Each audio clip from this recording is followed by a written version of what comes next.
F'mument fejn is-servizz tal-IVF mis-settur tas-saħħa pubbliku qiegħed fuq l-aġenda nazzjonali minħabba l-ifriżar tal-embrjuni, fl-Isptar Mater Dei qed tissokta l-ħidma biex dawk li qed jieħdu s-servizz igawdu minn servizz aħjar.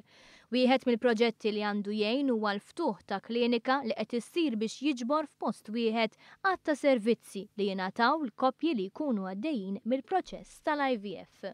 B'hekk is-servizz ma jibqax parti mill-outpatients tad-Dipartiment tal-Ġinekoloġija fejn koppji b'diffikultà biex ikollhom l-ulied jinqdew moħrajn li jkunu diġà tqal.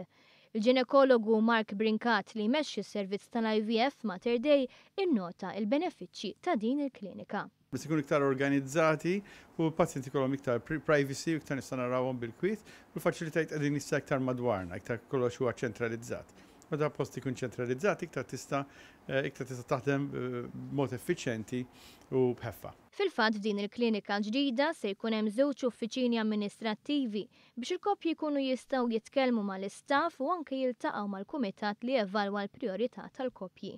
Hemm ukoll kmamar għal counseling, kmamar armati bil-magni tal-ultrasound u oħrajn li fihom isir parti mill-proċess importanti tal-IVF, dan minn barra diversi servizzi oħra.